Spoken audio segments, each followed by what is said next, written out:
حسنت جميع خصاله صلوا عليه। আজ থেকে ১৫০০ বছর আগে তিনি মানুষের সামনে এটি পেশ করলেন যে এই পৃথিবীর শেষ কথা নয়, আর একটা জায়গা আছে যেই জায়গায় এই পৃথিবীর সব কাজের হিসাব দিতে হবে, সেই জায়গাটায় আমাদের সকলকে উঠতে হবে। নবী করিম সাল্লাল্লাহু আলাইহি ওয়াসাল্লাম মানুষকে পরকালের জ্ঞান দিয়েছিলেন, মানুষকে আখিরাতের জবাবদেহিতার কথা বলেছিলেন। জবাবদেহিতা শুধু গভর্নমেন্টের কাছে না, শুধু ঊর্ধ্বতন কর্মকর্তার কাছে না, ট্রান্সপারেন্সি, স্বচ্ছতা, জবাবদেহিতা শুধু ঊর্ধ্বতন কর্মচারী বা কর্মকর্তার কাছে নয়, সব থেকে বড় জবাবদেহিতা হবে কার কাছে? জোরে বলেন, কার কাছে? সে আল্লাহ পাকের কাছে জবাবদেহি করতে হবে প্রত্যেকটি কাজের, প্রত্যেকটি কথার। এই কথাগুলি কোরআনে কারিমে আল্লাহ পাক বিধৃত করেছেন। পরকালের উপরে আল্লাহ যত কথা বলেছেন, পরকালের উপরে ভিত্তি করে, আখিরাতের উপরে ভিত্তি করে আল্লাহ রাব্বুল আলামিন যত কথা বলেছেন, মওতের কথা, কবরের কথা, হাসরের কথা, সিরাতের কথা, মিজানের কথা, জাহান্নামের কথা, জান্নাতের কথা, বিচারের কথা, পরকাল কেন্দ্রিক যত কথা আল্লাহ পাক কোরআন শরীফে বলেছেন, সব কথাগুলি যদি এক জায়গায় করা যায়, গোটা কোরআন শরীফের 10 পারার সমান হয়ে যাবে। সম্ভবত কোরআনে কারিমের এমন কোন রুকু, এমন কোন পাতা নাই যেখানে আকারে ইঙ্গিতে পরকালের জবাবদেহিতা সম্পর্কে একেবারে কিছু বলা হয়নি। এই পরকাল কেন্দ্রিক কথাগুলির কারণেই সেই জামানার চোর, ডাকাত, ছিনতাইকারী, ধর্ষণকারী সব হেদায়েত হয়ে গিয়েছিল, আর মানুষগুলি পৃথিবীর সর্বশ্রেষ্ঠ সম্মানিত জাতিতে পরিণত হয়ে গেছিল। ঠিক কিনা বলেন? সত্য কিনা বলেন? সন্ত্রাস বন্ধ করতে হলে নৈতিকতার সৃষ্টি করতে হবে, আর নৈতিকতার সৃষ্টি কোরআন ছাড়া আর কিছুতেই করতে পারে না। আমার শিক্ষাঙ্গনে, কলেজ, বিশ্ববিদ্যালয়, হাই স্কুলগুলিতে যে ধরনের মানুষ আজ তৈরি হচ্ছে, আপনারা কি লক্ষ্য করেছেন কি মানুষ হচ্ছে? দেখুন নবীজি কি বলেছেন। আল্লাহর নবী বলেন, ইন্নাল্লাযী লাইসা ফী জাওফিহি শাইউম মিনাল কুরআনি কাল বাইতিল খারিব। যেই স্মৃতির ভিতরে, যেই দেহের ভিতরে কোরআন নাই, ওই দেহটা একটা বিরান বাড়ির মতো, একটা পোড়ো বাড়ির মতো। যেই বাড়িতে মানুষ থাকে না, এটাকে বিরান বাড়ি বলে। তো যেখানে মানুষ থাকে না, এটা একটা বাড়ি কিন্তু মানুষ নাই, এই বাড়িতে কি থাকে বলেন তো? বলেন। এই কথার জবাবে প্রায় লোকেরা বলে যে ভূত থাকে। আপনারা এই বিষয়ে একেবারে নিশ্চিন্ত হন, পৃথিবীতে ভূত আর পেতনি বলে কিছু নেই।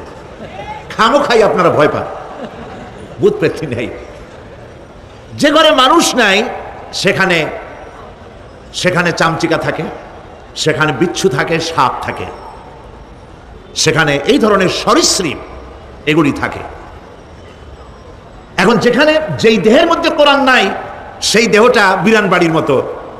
আমাদের শিক্ষাঙ্গনগুলিতে এক সময় এর মনোগ্রামগুলিতে লেখা ছিল ইকরা বিস্মি রাব্বিকাল্লাযী খালাক, লেখা ছিল রব্বি জিদনি ইলমা, লেখা ছিল না? ছিল। 1972 সনে যারা ক্ষমতায় এলেন, তারা এসে আল্লাহর কোরআনের আয়াত দুটি তুলে ফেলে দিলেন। এটি কি মিথ্যে না সত্য? তখন কোরআনে কারিম এমনিতেই ওখানে পড়ানো হয় না, পরীক্ষায় পাশ করার জন্য 2-4টা আয়াত, 2-4টা হাদিস, আর তো কিছু নাই। একথা সত্য কিনা? মনোগ্রাম ছিল, কোরআনের আয়াত লেখা ছিল, এই কোরআনের আয়াত তুলে দেওয়া হলো। এখন কোরআন নাই। কোরআন নাই কি আছে? যেই দেহের ভিতরে কোরআন নাই, যে স্মৃতিতে কোরআন নাই, সেটা বিরান বাড়ির মতো। বিরান বাড়িতে বিচ্ছু থাকে, সাপ থাকে, কুইচা থাকে, সেখানে হিংস্র প্রাণী থাকে। যেখানে যে শিক্ষাঙ্গনগুলিতে কোরআন নাই, সেই শিক্ষাঙ্গনিতে ওই সব জিনিস থাকে যা বিরান বাড়িতে থাকে। কথা বুঝতে পেরেছেন? ফলে আমাদের শিক্ষাঙ্গনগুলি থেকে চাঁদাবাজ, মাস্তান, গুন্ডা, ধর্ষণকারী ইত্যাদি সাপ্লাই হচ্ছে, তবে সব না। একটা উল্লেখযোগ্য অংশ খারাপ হয়ে যাচ্ছে। এটা ঠিক কিনা বলেন? এই খারাপ যদি ভালো বানাতে চাই, নীতি নৈতিকতা ছাড়া, কোরআনের শিক্ষা ছাড়া, পরকালের জবাবদেহি তার চিন্তা ছাড়া আমরা আমাদের শিক্ষাঙ্গনকে বিডিআর দিয়া, পুলিশ দিয়া, আর্মি অপারেশন করে এই নীতি নৈতিকতার সৃষ্টি করা যাবে না। মানুষ ওজনে কম দেয়, খাদ্যে ভেজাল দেয়, জমিনের আইল ঠেলে, বউকে পর্দায় রাখে না, মিথ্যা কথা বলে, ওয়াদা খেলাপ করে, প্রতারণা করে। এই সব জিনিস আপনি বন্ধ করতে পারবেন না ক্লিন হার্ট তো ভালো, এর থেকেও বড় কোনো অপারেশন যদি থাকে সে অপারেশন করেও মানব গোষ্ঠীকে ভালো বানানো যাবে না। একটি জিনিসই মানুষকে ভালো করতে পারে, সেটা হলো আল্লাহর কাছে কিয়ামতের দিন জবাবদেহিতা। এই জবাবদেহিতার উপরে ভিত্তি করেই আমি আপনাদের সামনে কথা বলতে চাই, যদি আল্লাহ পাক আমাদেরকে তৌফিক দান করেন। আমরা বলি আমিন। কাফেরেরা তিনটি জিনিসের প্রথম জিনিসের সাথে তারা দ্বিমত খুব একটা করতে পারে নাই। তারাও জানতো যে আল্লাহ এক আছেন। তাদের যে দেবতাগুলি ছিল এ সম্পর্কে তাদের ধারণা ছিল যে দেবতাগুলিও ওই আল্লাহর তৈরি করা, তবে আল্লাহর কাজের এরা হলো অংশীদার। যেরকম গভর্নমেন্টের একজন প্রধানমন্ত্রী থাকে আর একজন প্রেসিডেন্ট থাকে, আর বিভিন্ন বিভাগে মন্ত্রীরা থাকে, আল্লাহরও ওইভাবে রাষ্ট্র, আল্লাহ বা ভগবান বা গড, তারও এই বিশ্ব এগুলিকে পরিচালনা করার জন্য বিভিন্ন মন্ত্রণালয় আছে, আর ওই সব মন্ত্রণালয়গুলিতে আমাদের দেবতাগুলিকে এইভাবে শরীক করে রাখা তিনি রেখেছেন। এটা হলো তাদের ধারণা। 2 নম্বরে নবী করিম সাল্লাল্লাহু আলাইহি ওয়াসাল্লামের রিসালাত সম্পর্কে তাদের এই ব্যাপারে তারা একমত হতে পারে নাই, কিন্তু নবী করিম সাল্লাল্লাহু আলাইহি ওয়াসাল্লাম মিথ্যা কথা বলেছেন নাউজুবিল্লাহ, এটা তারা ধারণা করতে পারতো না। কারণ 40টি বছর পর্যন্ত একটি মিথ্যে কথা তিনি বলেন নাই। সুবহানাল্লাহ বলেন। নবুয়তের আগ পর্যন্ত কোনো মিথ্যে কথা তার কাছ থেকে লোকেরা শোনে নাই। সুবহানাল্লাহ। সারা জীবনেও তিনি কোনো মিথ্যে কথা বলেন নাই। তৃতীয় যে বিষয়টি, এই বিষয় ছিল তাদের মারাত্মক প্রশ্ন, সেটাই আপনার কাল্লা সায়ালামুন সুম্মা কাল্লা সায়ালামুন। সূরা নাবা। নবী করিম সাল্লাল্লাহু আলাইহি ওয়াসাল্লাম বলেছেন, কেউ যদি দুনিয়ায় বেঁচে থেকে জীবিত চোখ দিয়ে পরকাল দেখতে চায়, পরকাল তো আমরা দেখতেছি না, কি বলেন? আমরা দেখতেছি? আমাদের কোন আত্মীয় স্বজন, মরা আত্মীয় স্বজন বেঁচে এসে ওই জগৎ সম্পর্কে আমাদেরকে কিছু বলতে পারতেছে? কেউ পারেনি। কাজেই সেই পরকালটা কেমন হবে নবী করিম সাল্লাল্লাহু আলাইহি ওয়াসাল্লাম বলেছেন, কেউ যদি দেখতে চায়, তাহলে দুনিয়ায় বেঁচে থাকা অবস্থায় কেউ যদি পরকাল দেখতে চায়, তাহলে সে যেন সূরা নাবা, সূরা নাজিআত, সূরা আত-তাকবীর, সূরা আল-ইনফিতার সে যেন পড়ে, তাহলে কিয়ামত তার চোখের সামনে ভেসে উঠবে। সুবহানাল্লাহ। আল্লাহ পাক বলছেন, আম্মা ইয়াতাসাআলুন, তারা কি সব ব্যাপারে জিজ্ঞাসাবাদ করছে? আনিন নাবাইল আযীম, সেই মহা ব্যাপারটি, সেই মহা খবরের ব্যাপারেই কি তারা এসব প্রশ্ন করছে? আল্লাযী হুম ফীহি মুখতালিফুন, যে ব্যাপারে তারা নিজেরাই মতদ্বৈততায় ভুগছে এবং নিজেরাই ঠাট্টা বিদ্রুপ ইত্যাদি করে বেড়াচ্ছে। কাল্লা সায়ালামুন, কখনো নয়, অবশ্যই তারা জানতে পারবে। সুম্মা কাল্লা সায়ালামুন, পুনরায় বলছি, অবশ্যই তারা এই বিষয়টি জানতে পারবে। এ হলো আয়াত যদ্দূর পড়েছিলাম তার শাব্দিক তর্জমা। এরা আম্মা ইয়াতাসাআলুন আনিন নাবাইল আযীম, নাবাইল আযীম বলতে কিয়ামত এবং পরকালকে বুঝায়। ইয়াতাসাআলুন বলতে জিজ্ঞাসাবাদ, পরস্পর পরস্পরকে তারা জিজ্ঞাসা করতো, কি ভাই আমরা নাকি মরে যাব, তারপর নাকি জিন্দা হব, এটা কেমন কথা? আল্লাযী হুম ফীহি মুখতালিফুন, যে বিষয় নিয়ে তারা পরকালের বিষয়টি নিয়ে পরস্পর পরস্পরে ঠাট্টা করত, বিদ্রুপ করত। পরকাল সম্পর্কে অবিশ্বাসী যারা ছিল তাদের প্রশ্নগুলো কিরকম ছিল কোরআনে কারীম তা বিধৃত করছে। প্রিয় ভাই সব, কোরআন কোনো গোপন কিতাব নয়। আল্লাহ পাক কোনো জিনিস গোপন রাখেন নাই, সব জিনিসকে মানুষের সামনে স্পষ্ট করে দিয়েছে। সুবহানাল্লাহ বলেন।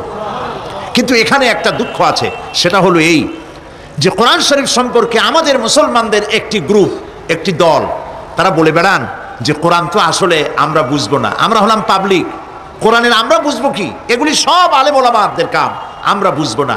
আসেন আমাদের অন্যরা কি বলে, হুজুররা কি বলে দেখি, সেই সব বইপত্র পড়ি। প্রিয় ভাই সব, বুজুর্গরা, মুরব্বীরা যে কথা বলেন সেই কথা যে সঠিক তা বোঝার জন্যই তো কোরআন প্রয়োজন। কোরআনই যদি না বুঝলেন তাহলে তারা আপনাদেরকে বিভ্রান্ত করছে কিনা সেটা তো আপনি বুঝতে পারবেন না। কথা ঠিক কিনা বলেন? এখন কোরআন বোঝা যারা বলেন যে এটা কোরআন বোঝা সহজ নয়, কঠিন, আমার চিন্তায় এই লোকগুলি, এই বিশাল একটি গ্রুপ, একটি দল, শয়তানের বড় রকমের ওয়াসওয়াসার ভিতরে তারা নিমজ্জিত হয়ে গেছে। আল্লাহ মেহেরবানি করে এই ভাইদের দৃষ্টিকে খুলে দিন, যাতে তারা বুঝতে পারে যে কোরআন শুধু আলেম ওলামাদের জন্য নয়, কোরআন পৃথিবীর সমস্ত মানুষের জন্য। হুদাল লিল আলামিন তো আল্লাহ পাক বলেন নাই, আলেমদের জন্য না, নাজিল করেছি, তা তো বলেন নাই। বলেছেন হুদাল লিন্নাস, সমস্ত মানুষের জন্য কোরআন দেওয়া হয়েছে। এখন কোরআন বোঝা কঠিন না সহজ? এই প্রশ্নের জবাবে আল্লাহ রাব্বুল আলামিন, আমরা প্রশ্ন করব, আমাদের প্রশ্ন করার অনেক আগে আল্লাহ রাব্বুল আলামিন সূরা কামারের ভিতরে একটি প্রশ্নের জবাব 4 বার দিয়েছেন। আল্লাহ পাক বলেছেন ওয়া লাকাদ ইয়াসসারনাল কুরআনা লিযিকর ফাহাল মিন মুদ্দাকির। আল্লাহ পাক বলেন, আমি আল্লাহ অবশ্যই কোরআনকে মুখস্থ করার জন্য আর কোরআন বোঝার জন্য মানুষের কাছে আমি সহজ করে দিয়েছি। ফাহাল মিন মুদ্দাকির, আছে কে কেউ এর থেকে উপদেশ গ্রহণ করা? 4 বার আল্লাহ পাক বলেছেন সূরা কামারের ভিতরে, অবশ্যই কোরআন আমি বোঝার জন্য সহজ করে দিয়েছি। সুবহানাল্লাহ বলেন। আমরা বুঝতে চাই না, তাহলে বুঝবো কি করে? বুঝতে চাইলেই তো আমরা বুঝতে পারবো, চেষ্টা করলেই বুঝতে পারবো। কোরআনে কারীমের এই সূরাটির দিকে লক্ষ্য করে আল্লাহ পাক বলছেন, কাফেরেরা এটা বিশ্বাস করতো না। বিশ্বাস না করে তারা কি সব প্রশ্ন উঠাইতো, সেই প্রশ্নগুলো আল্লাহ পাক তুলে ধরেছেন। আরেকটি জিনিস লক্ষ্য করুন, আল্লাহর চাইতে শক্তিধর পৃথিবীতে কেউ আছে? আকাশে কেউ আছে? কোথাও কেউ আছে? কেউ নাই। আল্লাহরে অস্বীকার করছে একদল লোক, বলতেছে মানি না। আল্লাহ পাক ফেরেশতা পাঠায় দিলেন, ওদের গর্দান পিটাই ভেঙে দাও, আমারে মানে না কে? এইরকম কি আল্লাহ করছে? না, করেন নাই। ওরা বলে পরকাল মানি না, আল্লাহরে মানি না। আল্লাহ পাক কোরআনে যুক্তি দিয়েছেন, আর নবী করিম সাল্লাল্লাহু আলাইহি ওয়াসাল্লামকে বলেছেন ইন্নামা আনতা মুযাক্কিরুন লাস্তা আলাইহিম বিমুসাইতির। হে নবী, উপদেশক করে আপনাকে পাঠিয়েছি, আপনাকে লাঠি চার্জ করার জন্য পাঠাই নাই। আপনি দারোগা নন, আপনি প্রচারক। মানুষকে উপদেশ দিন সুন্দর সুন্দর ভাষায়, উদউ ইলা সাবিলি রাব্বিকা বিল হিকমাতি ওয়াল মাউইজাতিল হাসানা, মিষ্টি মিষ্টি ভাবে, সুন্দর ভাবে, সুকৌশলে মানুষকে ভালো ভালো কথাগুলি সুন্দর করে বুঝিয়ে দিন। সুবহানাল্লাহ বলেন। এখন এই কাফেররা বলছে পরকাল বুঝি না, এটা কেমনে হয়? আমরা অস্বীকার করি, মানি না। আল্লাহ পাক সাথে সাথে ফেরেশতা দিয়ে কারো ঘাড় মটকান নাই, কিন্তু পারতেন না? পারতেন না? আরে ভাই বলেন না কেন, পারতো কি না? অবশ্যই পারতেন, কিন্তু তা করেন নাই। প্রত্যেকটি কথা যুক্তি দিয়ে, হাজারো যুক্তি দিয়ে আল্লাহ পাক বুঝাইছেন। সুবহানাল্লাহ। কাফেরেরা প্রশ্ন করল, তারা বলতো আমাদের এই জীবন শেষ, মৃত্যুর পরে আমাদের আর নতুন করে ওঠা লাগবে না। ওরা বলতো ইন্না হাউলা'i লা ইয়াকুলুনা ইন হিয়া ইল্লা মাউতাতুনাল উলা ওয়া মা নাহনু বিমুনশারিন। তারা বলতো এই জীবনটাই আমাদের শেষ, এইখানে আমরা মৃত্যু ছাড়া, আমাদের এই জীবন ছাড়া আর কিছুই নাই, আর আমাদেরকে পুনরুত্থিত করা হবে না। পরিষ্কার তারা বলতো যে আমাদেরকে পুনরুত্থিত করা হবে না। এরপরে তারা আরো বলতো মা নাদরি মাস সাআতু ওয়ান নাদুন্নু ইল্লা যান্না ওয়া মা নাহনু বিমুস্তাইকিনিন। ওরা বলতো কিয়ামত কি জিনিস তা আমরা জানি না, আমরা বুঝি না, আমরা শুধু অনুমান করি মাত্র, আর আমাদের বিশ্বাস হলো আমাদেরকে কখনোই উঠানো হবে না, পুনরুত্থিত আমরা হব না। প্রিয় ভাই সব, এইভাবে তারা পরকালকে অস্বীকার করার কথাগুলি তারা বলতো। কাফেরেরা প্রশ্ন তুলতো, আমরা আর আমাদের মৃত্যুর পরে আর আমাদেরকে জিন্দা করা হবে না। আখিরাতের জীবন সম্পর্কে কাফেরেরা আরো বলতো ওয়াকালু আইযা কুন্না ইযামান ওয়া রুফাতান আইন্না লামাবউসুনা খালকান জাদীদা। তারা বলতো যে আমরা মরে যাওয়ার পর আমাদের গোশতগুলি মিশে যাবে, হাড্ডি গুড্ডিগুলি পচে যাবে, এরপরে আমাদেরকে নতুন করে চিন্তা করা হবে। এটা মাথার মধ্যে ঢোকে না, কি আশ্চর্য ধরনের কথাটা হবে কি করে? কাফের বেঈমানেরা আরো নানা ধরনের প্রশ্ন তারা করত। তারা বলতো আইদা মিতনা ওয়া কুন্না তুরাবান যালিকা রাজউম বাঈদ। আমরা মাটিতে মিশে যাব, তারপরেও কি আমাদেরকে চিন্তা করা হবে? আমাদেরকে আবার উঠানো হবে? এটা তো বুদ্ধির, এটা চিন্তার বাইরের কথা, এটা তো মানতে পারি না। আসলে কাফেরদের এই বক্তব্য অনুযায়ী পরকালের জীবন বুদ্ধি বহির্ভূত নয়। ওরা যে বলে যে এটা আমাদের বুদ্ধিতে কুলায় না, আসলে তারা বুদ্ধি খাটায় নাই। কাফের তো বুদ্ধি খাটায় নাই। যেমন আমাদের ইউনিভার্সিটিতে ঢাকা বিশ্ববিদ্যালয়ে একজন ছিল, হ্যাঁ, আমি নাম নাই নিলাম, আপনারা তো বুঝে ফেলাইছেন। সে কয় যে পরকাল বিশ্বাস করি না, বিয়া টিয়া মানি না। মরা এটা হইতে পারে, কিন্তু মরার পরে আরেকটা জীবন হবে, ওইখানে হিসাব হবে, বিচার হবে, এই সমস্ত মানি না। এর থেকে আমারে তোমরা আমি মরার পর হ্যাঁ মানে গোসল করাইও না, কাফন পরাইও না, জানাজা মানাজা এগুলি আমি বিশ্বাস করি না। নাউজুবিল্লাহ। কত বড় কপাল পোড়া, কত বড় কপাল পোড়া।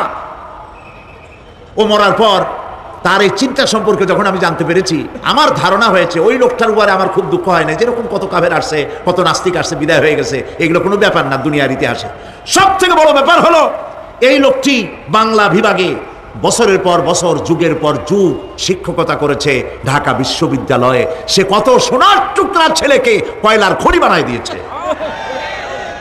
এই জন্য বিশ্ববিদ্যালয়ে যারা চাকরি করে সরকারের দেখা উচিত কাদেরকে চাকরি সেখানে শিক্ষকতা করার জন্য কাদেরকে নিয়োগ করা হচ্ছে, তারা নামাজি কিনা, তারা পরিষ্কার কিনা, তারা জেনাকার কিনা, তারা মদ খায় কিনা, তারা শয়তানি করে কিনা, দেখে শুনে ভালো মানুষ দেওয়া উচিত। মরে গেল, তারপরে তাকে রাখা হলো ডায়াবেটিক সেন্টারের মারিচুয়ারি ডিপ ফ্রিজের মধ্যে। তিনি বলে গেলেন আমি মরার পর আমাকে মেডিকেল কলেজে পাঠায় দিও, তারা আমারে কাটা ছেঁড়া করিয়া তারপরে অপারেশন শিখবে। তো তার নসিহত অনুযায়ী তাই করা হলো, ওসিয়ত অনুযায়ী। যখন মেডিকেল কলেজের ছেলেরা টের পেল যে ওই নাস্তিকরা আনতেছে মেডিকেল কলেজে অপারেশন করে আমাদের শেখাবার জন্য, তারা বললো আল্লাহর রাস্তায় মাপ চাই, এই শয়তানের এদিকে আনবেন না। কারণ সারা জীবন সে আল্লাহরে মানে নেওয়া অস্বীকার করেছে। ওরে কাটা ছেঁড়া করে আমরা যদি কিছু শিখি তো তাই দিয়া যে রুগী ভালো হবে, অপারেশন করলে সেটাও করবে। সুতরাং মাপ চাই, ফিরাও। ফিরাইয়া এখন ওইটার কি অবস্থা হয়েছে আমি জানি না, লেটেস্ট নিউজ জানি না কোথায় আছে। যদি এখন কবর তো কপালে হইল না, এখন যদি রাস্তাও ভালায় দেয়, আমাদের দেশে কুত্তাও খাবে না। কারণ কুত্তাগুলি আমাদের দেশে এত অভদ্র না যে এত পচা বাসি লাশ খাবে, ওদেরও একটা রুচি টুচি আছে। প্রিয় ভাই সব, এদের চিন্তা, এদের বুদ্ধি হলো, এদের বুদ্ধি সীমিত বুদ্ধি। আর আল্লাহ কোরআনে বুদ্ধির কথা বলেন নাই, আল্লাহ বলেছেন জ্ঞানের কথা। আর ওরা হলো বুদ্ধিজীবী। ওরা কি জীবী কন? বুদ্ধিজীবী। আচ্ছা আপনারা একটা প্রশ্নের জবাব দেন তো, দুনিয়ার সব থেকে বড় বুদ্ধিজীবী কেডা? মাশাআল্লাহ, আপনাদের ওয়াজ না শুনাইলেও হবে, আপনারা তো জানি ফেলাইছেন সব। সব থেকে বড় বুদ্ধিজীবীর নাম হলো শয়তান। আর সব থেকে বড় জ্ঞানীর নাম হযরত আদম আলাইহিস সালাম। মানুষের মধ্যে সর্বপ্রথম তাকে জ্ঞান দান করেছিলেন। সুবহানাল্লাহ কোন? আল্লাহ পাক কোরআনের মধ্যে কোথাও বলেন নাই যে আমি বুদ্ধি দিছি। আল্লাহ পাক বলেছেন ওয়া আল্লামা আদামাল আসমাআ কুল্লাহা, আমি আদমকে সমস্ত জিনিসের জ্ঞান দিয়েছি, নামগুলা শিখাইছি। সুবহানাল্লাহ কোন? ওয়ালাকাদ আতাইনা লুকমানাল হিকমা, আমি লোকমানকে জ্ঞান দান করেছি। ওয়ালাকাদ আতাইনা দাউদা ওয়া সুলাইমানা ইলমা, আমি দাউদ আর সুলাইমানকে কি দিছি? বুদ্ধি দিছি। কি দিছি? জ্ঞান দান করেছি। ইব্রাহিম আলাইহিস সালাম বলেছেন হে আমার আব্বা, হে আমার পিতা, আমার কাছে এমন জ্ঞান এসছে যে জ্ঞান আপনার কাছে নাই। ফাত্তাবিউনি আহদিকা সিরাতান সাবিয়্যা, আপনি আমার অনুসরণ করেন, আমি আপনাকে সোজা রাস্তায় উঠাই দেব। সুবহানাল্লাহ, আমার কাছে এমন ইলম আসছে। কোরআনে কারীম আল্লাহ রাব্বুল আলামিন বুদ্ধি শেখো, আল্লাহর কাছে বুদ্ধি কামনা করো, এটা তিনি এক জায়গাও বলেন নাই। বলেছেন আমার কাছে দোয়া চাও, রব্বি জিদনি ইলমা। পড়েন সবাই, রব্বি জিদনি ইলমা। আবার বলেন, রব্বি জিদনি ইলমা। আয় আল্লাহ তুমি আমার জ্ঞান বৃদ্ধি করে দাও। শয়তান ছিল বুদ্ধিজীবী, আদম আলাইহিস সালাম ছিলেন জ্ঞানী। শয়তান সুদ্দা। আল্লাহ পাক যখন সকলকে বললেন উসজুদু লিআদামা, সবাই মিলে আদমরে সেজদা দাও, ফাসাজাদু, সবাই মিলে সেজদা করলো, ইল্লা মিস্টার ইবলিস সেজদা করলো না। আবা ওয়াস্তাকবারা ওয়া কানা মিনাল কাফিরিন, কপাল পুড়লো, জম্মের পোড়া। এখন ও যে বুদ্ধিজীবী, দুনিয়ার বড় বুদ্ধিজীবী, দেখেন অবস্থা। আল্লাহ পাক জিজ্ঞেস করলেন ইবলিস রে, আমার হুকুমটা তুই মানলি না কেন? কোন জিনিস তোরে বাধা দিল আমার হুকুম অমান্য করতে, মানলি না কেন? ও তখন, ও তো বুদ্ধিজীবী, বুদ্ধির আশ্রয় নিয়েছে। সে বলছে আল্লাহ পাক এটা মানি নাই একটা বৈজ্ঞানিক কারণেই, একটি দার্শনিক কারণেই মানতে পারি নাই। কারণ হচ্ছে খালাকতানি মিন নার ওয়া খালাকতাহু মিন তিন, তারে বানাইছো মাটি দিয়া, আমারে বানাইছো আগুন দিয়া, আনা খায়রুম মিনহু, আমি ওর থেকে অনেক ভালো। নাউযুবিল্লাহ, কত বড় কপাল পোড়া। আগুনের গতি হলো ঊর্ধ্বমুখী, মাটির গতি নিম্নমুখী। ঊর্ধ্বগতি সম্পন্ন একটা জিনিসকে নিম্নমুখী জিনিসের সামনে মাথা নত করতে বলা তোমার একটা অবৈজ্ঞানিক অদার্শনিক হুকুম হয়ে গেছে। নাউযুবিল্লাহি মিন যালিক। আল্লাহ পাক বললেন ইন্নাকা রাজীব, মরদুদ, বিতাড়িত, সব আমল বরবাদ করে দিলাম। দেখেন, অপরাধ শয়তান করেছে, অপরাধ আদম আলাইহিস সালামও করেছে। একজন অপরাধ করে শয়তান হয়ে গেল, আর একজন অপরাধ করে আল্লাহর পয়গম্বর হয়ে গেলেন। সুবহানাল্লাহ বলবেন না? কেন? কারণ হলো শয়তান বুদ্ধিজীবী, বুদ্ধির আশ্রয় নিল। আদম আলাইহিস সালাম তিনি বুদ্ধির আশ্রয় নেন নাই, তিনি আকলের, তার জ্ঞানের কাছে তিনি আশ্রয় নিয়েছেন। অর্থাৎ তিনি চিন্তা করতেছিলেন যে আল্লাহ পাক আমাকে নিষেধ করলেন একটা গাছের কাছে যেতে, আমিও গেলাম, বউও গেল, যা নিষেধ করলেন সেইটা করলাম। এখন যদি আল্লাহ আমারে প্রশ্ন করেন যে আমার হুকুম অমান্য করলা কেন, কি জবাব দেব? আদম আলাইহিস সালাম জবাব খুঁজে পাচ্ছিলেন না। কিন্তু আমি ওই আয়াত তেলাওয়াত করার পর সর্বপ্রথম সেই ছাত্র জীবনে আমি চিন্তা করলাম জবাব তো একটা দিতে উনি পারতেন। ছাত্র মানুষের মধ্যে তো নানান চিন্তা আসে, তো আমার চিন্তা আসলে উনি একটা জবাব তো দিতে পারতেন, আমাদের আবাল বাসার একটা জবাব তো দিতে পারতেন, এই যে আল্লাহ পাক সবই ঠিক আছে, অপরাধ আমি করেছি, ভুল আমি করেছি, কিন্তু আমার এটা জানতে ইচ্ছে হয় জান্নাতের সমস্ত নাজ নেয়ামত আমার জন্য তুমি জায়েজ করে দিলা, যে গাছটার কাছে যাওয়া যাবে না, ফল খাওয়া যাবে না, এরকম একটা গাছ জান্নাতের মধ্যে বানাইয়া আমারই বিপদে ভালাইলা কেন? এরকম একটা জবাব তিনি দিতে পারতেন, কিন্তু তিনি দেন নাই। কারণ তিনি বুঝতে পেরেছেন মহাশক্তিধর আকাশ আর জমিনের মালিক আল্লাহ রাব্বুল আলামিনের সামনে আর্গুমেন্ট চলে না, তার সামনে আর্গুমেন্ট চলে না, সারেন্ডার চলে, আত্মসমর্পণ করা চলে। হযরত আদম আলাইহিস সালাম কোন আর্গুমেন্টের কাছে গেলেন না, কেঁদে কেঁদে অস্থির হয়ে যাচ্ছেন। আল্লাহ রাব্বুল আলামিন যখন প্রশ্ন করবেন, আদম রে আমার হুকুম ভাঙলি কেন, অমান্য করলি কেন, কি জবাব দেব? আর ঠিক সেই মুহূর্তেই রব্বুল আলামিন প্রশ্ন করলেন, আদম রে আমার হুকুম অমান্য করলে কেন? হযরত আদম আলাইহিস সালাম কোন বুদ্ধির আশ্রয় না নিয়া তার জ্ঞান তাকে বলে দিল, আল্লাহ তাকে কালেমা শিখাই দিলেন। উদ্বুদ্ধ হয়ে তিনি আল্লাহ রাব্বুল আলামিনের সামনে মাথা নত করে দিয়ে বললেন, রব্বানা যালামনা আনফুসানা ওয়া ইল্লাম তাগফির লানা ওয়া তারহামনা লানাকুনান্না মিনাল খাসিরিন। রব্বানা যালামনা, হে আল্লাহ আমি আমার নফসের পরে, যালামনা আনফুসানা আমি আমার নফসের পরে জুলম করেছি, অত্যাচার করেছি। ওয়া ইল্লাম তাগফির লানা, তুমি যদি আমাকে ক্ষমা না করো। জ্ঞান কত দেখেন, শুধু ক্ষমা চান নাই, বলেছেন তুমি যদি আমাকে ক্ষমা না করো, ওয়া তারহামনা আর যদি দয়া না করো, লানাকুনান্না মিনাল খাসিরিন আমি ক্ষতিগ্রস্ত হয়ে যাব। কতটা জ্ঞানের অধিকারী তিনি! তিনি এটা বললেন না যে শুধু মাফ করে দাও, শুধু মাফ করলে হবে না, মাফও করা লাগবে, আর আগে যেমন দয়া করতে আসলেও করতে আসলেও করা লাগবে। সুবহানাল্লাহ। আল্লাহ পাক রাজি হয়ে গেলেন, রাজি হন নাই? আল্লাহ রাব্বুল আলামিন হযরত আদম আলাইহিস সালামকে শুধু ক্ষমা করলেন না, ক্ষমাও করলেন, আর নবীর মর্যাদা দিয়ে আল্লাহ রাব্বুল আলামিন দুনিয়ায় পাঠাইয়া দিলেন। সুতরাং বুদ্ধি দিয়ে কাফেররা বুদ্ধির আশ্রয় গ্রহণ করে সর্বনাশ করেছে, যে পরকাল হইতে পারে না, মরে যাব আবার উঠবো, আবার এই শরীর কেমনে তৈরি হবে, এইটা তাদের বুদ্ধিতে কুলায় নাই। কিন্তু বুদ্ধি দিয়া চিন্তা করলে বোঝা যাইতো যে হ্যাঁ পরকাল একটা হইতে পারে। আর একটা কথা বলি, সেটা হলো এই, বহুত মানুষ আছে পরকাল বিশ্বাস করে না, আছে না? এমন আছে। এখন আমরা বিশ্বাস করি পরকাল, আমরা কারা কারা বিশ্বাস করি হাত উঁচু করে দেখান তো। আলহামদুলিল্লাহ বলি, বলেন আলহামদুলিল্লাহ। এখন যারা বিশ্বাস করে না তাদেরকে জানাতে চাই, আমরা যারা পরকালে বিশ্বাস করি, তাহলে পরকাল যদি না হয়, কিয়ামত যদি না হয়, বিচার আচার যদি কিছু না হয়, আমরাও বেঁচে গেলাম, আপনারাও বেঁচে গেলেন। কিন্তু সত্য সত্যই যদি পরকাল একটা হয়, বিচার যদি হয়, আমরা বেঁচে যাবো, ফেসে যাবা তোমরা। প্রিয় ভাই সব, আল্লাহ রাব্বুল আলামিন সুন্দর করে বুঝাচ্ছেন, দেখো পরকাল কেন হবে, এটা বুদ্ধি দিয়ে চিন্তা করো, জ্ঞান দিয়ে চিন্তা করো। সারা বছর ব্যবসা করার পর হিসাব নিকাশের একটা দিন আসে, আসে না? বলেন আসে কিনা? হিসাব নিকাশের একটা দিন আসে সারা বছর ব্যবসা করার পর, সারা বছর লেখাপড়া করার পর, তারপরে কি বলে পরীক্ষা দেওয়ার একটা দিন আসে, আসে না? তো সারা জীবন আপনি এখানে কাজবাজ করবেন, এখানে আপনি ভালো করলেন মন্দ করলেন, এর কোনো জবাব হবে না, বিচার হবে না। এটা পাগলে চিন্তা করতে পারে, আর পাগলেরা চিন্তা করে বলেই তারা বলে, পাগলেরই এটা কথা, মাটির পুতুল যেমনে নাচায় তেমনে নাচি, পুতুলের কি দোষ? মরিয়া দেখেন, এই গান যারা বিশ্বাস করে মরিয়া দেখেন অবস্থাটা কি হয়। ফেরেশতারা আসা ধোপায় যেমন কাপড় আশ্রায় ওই রকম ঠ্যাং ধরিয়া কবরের মধ্যে আশ্রাবে আর বলবে যেমনি আশ্রায় তেমনি আশ্রায়, ফেরেশতার কি দোষ?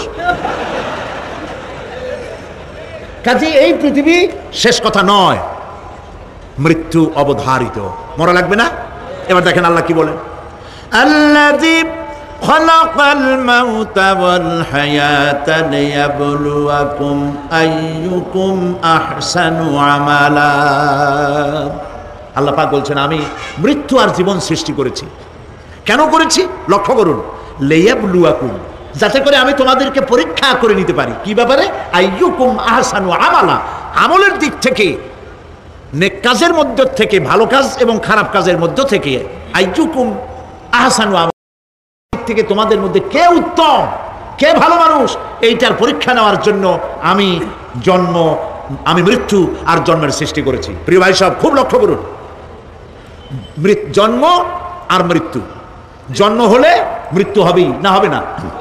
এই যে একটা ডিউরেশন, একটি সময়, এই সময়টা হলো পরীক্ষার সময়। আমরা যারা পড়াশোনা করেছি, আপনারা পড়াশোনা করেছেন নিশ্চয়ই, কলেজে অথবা হাই স্কুলে অথবা মাদ্রাসায় প্রতি বছর একটা করে পরীক্ষা আসে না পরীক্ষা? এই পরীক্ষার ডিউরেশন কত সময়? 3 ঘন্টা। কয় ঘন্টা বলে? 3 ঘন্টা। এই 3 ঘন্টা পরীক্ষা দিতে গিয়ে আপনারা কি কোনো ছাত্রকে দেখেছেন যে প্রশ্নপত্র সামনে নিয়ে গল্প করতেছে, প্রশ্নপত্র সামনে নিয়ে তাস খেলে, জুয়া খেলে, আরেকদিকে তাকায় থাকে? প্রতিটি মুহূর্ত সে কাজে লাগাচ্ছে, প্রতি মুহূর্ত কাজে লাগাচ্ছে। 3 ঘন্টা পুরা হওয়ার 2 ঘন্টার মধ্যে পরীক্ষা তার শেষ হয়ে গেছে, কিন্তু সে চলে যাচ্ছে না, বাকি আরো 1 ঘন্টা আধা ঘন্টা রিভাইজ করতেছে। সে যা যা পরীক্ষা দিয়েছিল প্রশ্ন অনুযায়ী জবাবগুলি ঠিক হয়েছে কিনা সে মিলাই দেখে। কারণ কি? কারণ হলো এই পরীক্ষা যদি ফেল করি বাপ মায়ের কষ্ট করা পয়সাগুলি বিফলে চলে যাবে, আমি চাকরি পাবো না, আমার জীবনটা 1 বছরের জন্য নষ্ট হয়ে যাবে। এই জন্য সে এত খাটাখাটনি করে পরীক্ষায় ভালো ফল করার জন্য সে পরীক্ষা দেয়, এবং পরীক্ষার রেজাল্ট এই পৃথিবীতেই হয়। ঠিক কিনা বলে? খাতা দেখতে যতদিন লাগে তারপরে পরীক্ষা হয়। খুব লক্ষ্য করুন, আমাদেরও একটা পরীক্ষা চলতেছে এই পৃথিবীতে সকলে। ওটা শিক্ষাঙ্গনের পরীক্ষা, এটা জীবনের পরীক্ষা। এই যে ওর পরীক্ষার ডিউরেশন, সময়কাল 3 ঘন্টা, আর আমাদের পরীক্ষার, সমস্ত মানুষের পরীক্ষার সময়কাল হলো জন্ম থেকে শুরু করে মৃত্যু পর্যন্ত।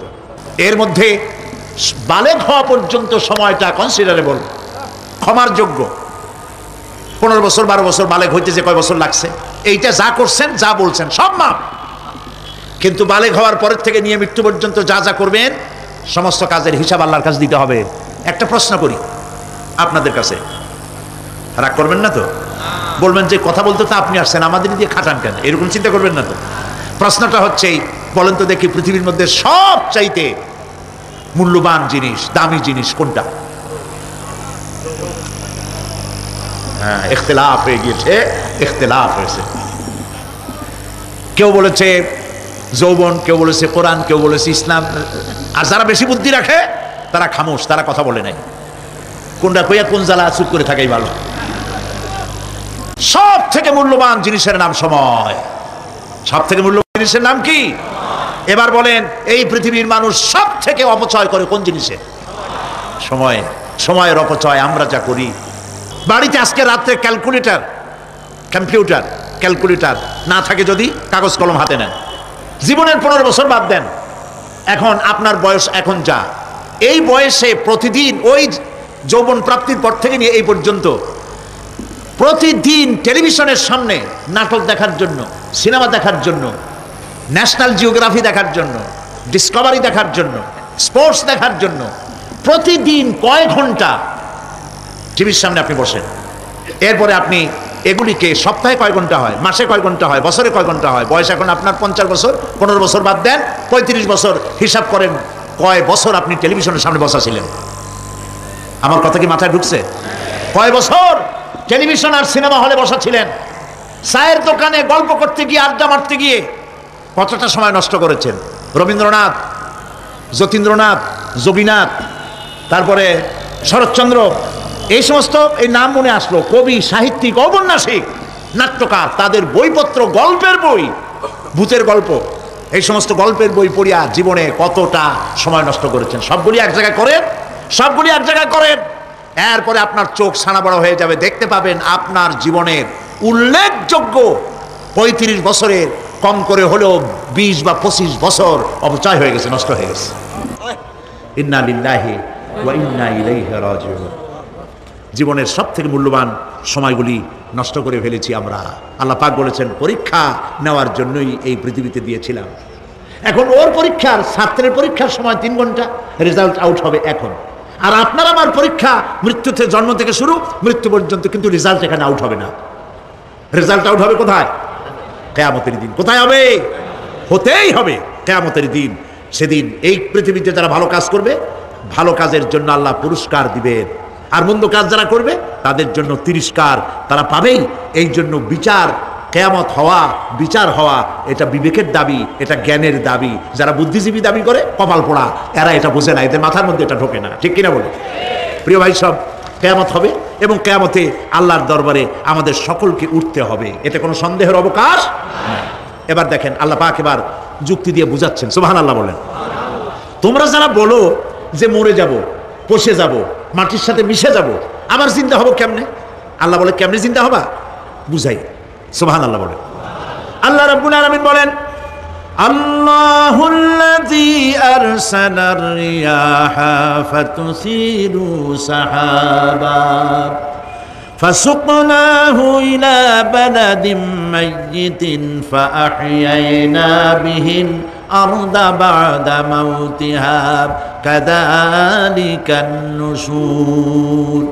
আল্লাহ পাক বলেন, লক্ষ্য করে দেখো, সমুদ্রের লবণাক্ত পানিগুলি বাষ্পীয় আকারে মেঘমালায় পরিণত করে দেই, আর বাতাসকে হুকুম করি মেঘটাকে টেনে নিয়ে যাও অমুক জায়গায়। আল্লাহ যেখানে বৃষ্টি দিতে চান, বাতাস মেঘকে ঠেলে নিয়ে সেখানে নিয়ে আসে, বৃষ্টির পানিগুলি পড়ল।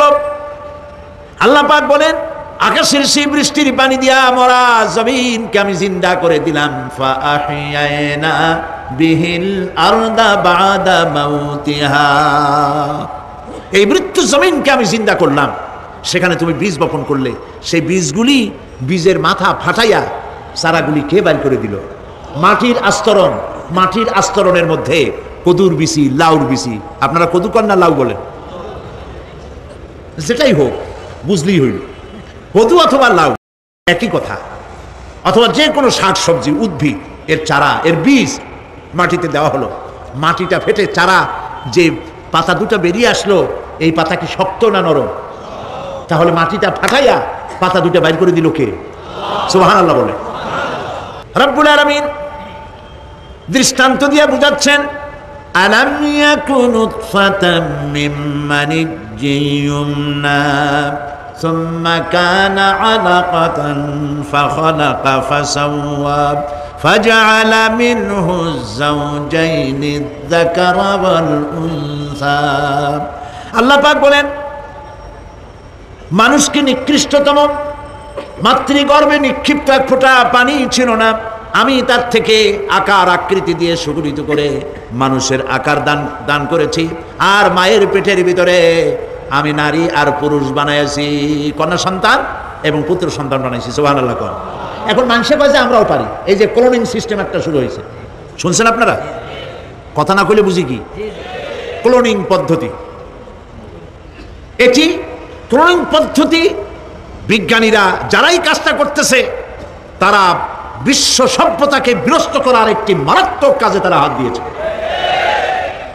ক্লোনিং পদ্ধতিতে যে যা কিছু তৈরি হয়, এর আগে ভেড়ার বাচ্চা হয়েছে, ছাগলের বাচ্চা বানাইছে, সেগুলি তার মায়ের মতোই হয়েছে অথবা পিতার মতো হয়েছে। পিতার ডিএনএ নিয়ে একটা পুরুষ জাতীয় জন্তুর ডিএনএ অথবা স্ত্রী জাতীয় একটি জন্তুর ডিএনএ নিয়ে তারপরে বিশেষ প্রক্রিয়ার মাধ্যমে সন্তান, এই বাচ্চা উৎপাদনের ব্যবস্থা তারা শুরু করেছে পশু দিয়ে। এরপরে মানুষ এভাবে করা যায় কিনা সেই চিন্তা তারা করেছে। ইতিমধ্যে নাকি 2টো বাচ্চা হয়েছে, এটা সত্য না মিথ্যা এখনো যাচাই করা যায় নাই। কিন্তু পশুর থেকে যেগুলো হয়েছে সবগুলি রোগ নিয়ে আসছে পৃথিবীতে, গেল 1 নম্বর কথা। 2 নম্বরে ডিএনএর মাধ্যমে যে মানব শিশু পয়দা হয় তার সবগুলি তার মায়ের অনুকরণে হয়।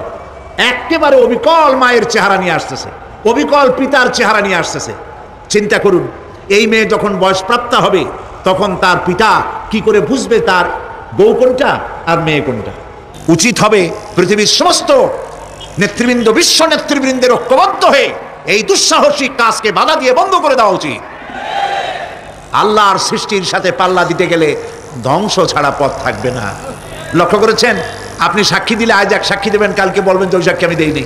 আজকে সই করেছেন, কালকে বলবেন ওই সই আমি করি নাই। কিন্তু আল্লাহ রাব্বুল আলামিন আপনার ফিঙ্গারপ্রিন্ট, আপনার আঙ্গুলের ছাপ এমন করে দিয়েছেন, এই আঙ্গুল দিয়ে যদি কাগজের উপর একটা টিপ মারেন, টিপ সই করেন, আপনার বাবা কবর থেকে উঠে এসেও বলতে পারবে না যেটা আপনার না। আদম আলাইহিস সালাম থেকে নিয়ে আজ পর্যন্ত, আজ থেকে নিয়ে কিয়ামত পর্যন্ত যত মানুষ পৃথিবীতে এসেছে আর আসবে, কোন মানুষের আঙ্গুলের রেখার সঙ্গে আর একজন আঙ্গুলের রেখার মিল হবে না। এ হচ্ছে আমার আল্লাহর সৃষ্টি, সুবহানাল্লাহ। সুতরাং তিনি বলছেন, আমি মাতৃগর্ভের ভিতরে সন্তান তৈরি করি, সেই সন্তানকে কোনটা কন্যা সন্তান, কোনটা পুত্র সন্তান আমি বানাই। এই কাজটা যিনি পারেন, এবার দেখেন সামনে কি বলতেছেন আল্লাহ।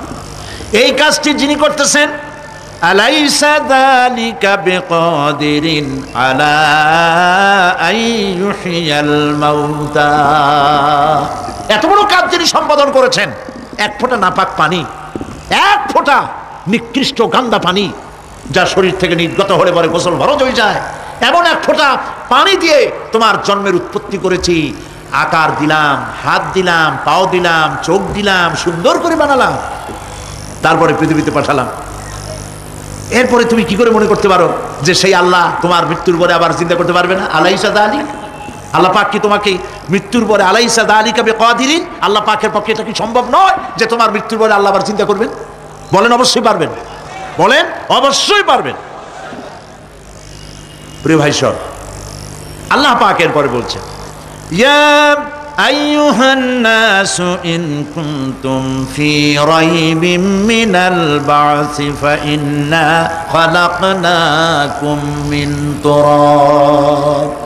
হে মানব সকল, যদি সন্দেহ হয় যে আমি তোমাদের পরকাল সম্পর্কে, যদি পুনরুত্থান সম্পর্কে যদি তোমাদের সন্দেহ হয়, জানা থাকা উচিত আমি তোমাদেরকে মাটি দিয়ে সৃষ্টি করেছি, মাটির উপকরণ দিয়ে সৃষ্টি করেছি। এই মাটির সাথে মিশে যাবা, আবার উঠানো হবে। মাটিতে কবরের মধ্যে মুর্দা রাখার সময় কি বলি আমরা? মিনহা খালাকনাকুম ওয়া ফিহা নুঈদুকুম। পড়েন সবাই, মিনহা খালাকনাকুম ওয়া ফিহা নুঈদুকুম ওয়া মিনহা নুখরিজুকুম তারাতান উখরা। মাতৃগর্ভের ভিতরে মানুষকে আল্লাহ রাব্বুল আলামিন হাত পাও চক্ষু কর্ণনাসিকা দিয়ে সুন্দর করে মায়ের পেটের ভিতরে বানায়া এই পৃথিবীতে আল্লাহ পাক পাঠায় দেন। আর আল্লাহ পাক বলেন, সুম্মা নুখরিজুকুম তিফলা, বাচ্চার আকারে মায়ের পেট থেকে বের করে দিলাম। যে আল্লাহ রাব্বুল আলামিন এইভাবে করে তোমাদেরকে সৃষ্টি করেন। যালিকা বিআন্নাল্লাহা হুয়াল হক, জেনে রাখো এই সব কিছু এই জন্যই ঘটে যেহেতু আল্লাহ রাব্বুল আলামিন, আল্লাহ তাআলা মহাসত্য, তিনি যা বলেন তাও সত্য, তার কথার মধ্যে কোনো রকমের বৈপরীত্য নাই। ব্যারোমিটার যন্ত্র আছে, যে যন্ত্রের মাধ্যমে আবহাওয়া মাপা হয়, বৃষ্টি হবে কি হবে না, ঝড় হবে কি হবে না, জলোচ্ছ্বাস হবে কি হবে না, এগুলি ব্যারোমিটার যন্ত্র দিয়া, আবহাওয়া মাপা যন্ত্র দিয়ে তারা মাপে। কিন্তু আপনারা কি কখনো শুনেছেন যে রেডিও টেলিভিশনে বলা হয়েছে সন্দ্বীপ, কুতুবদিয়া, হাতিয়া, সেন্ট মার্টিন এবং বাঁশখালী, আর কি গন্ধ একটার নাম, কক্সবাজার, পতেঙ্গা ইত্যাদির উপর দিয়ে 280 মাইল স্পিডে ঝোড়ো হাওয়া প্রবাহিত হবে। আগামীকাল 30 ফিট উঁচু হয়ে জলোচ্ছ্বাস হবে, এরকম কথা বলে কেউ? কি বলে? হইতে পারে, হইতে পারে, বজ্রসহ বৃষ্টিপাত হতে পারে। এবার কোরআন শরীফ দেখুন তো, কোরআন শরীফে কোথাও আছে পরকাল হইলেও হইতে পারে, কবর আযাব এটাও হয়তো হইতে পারে, জান্নাত আর জাহান্নাম থাকতেও পারে, এরকম কথা আছে না? সব কথা ডাইরেক্ট, কোন কথার ভিতরে কোন রকমের বৈপরীত্য নাই।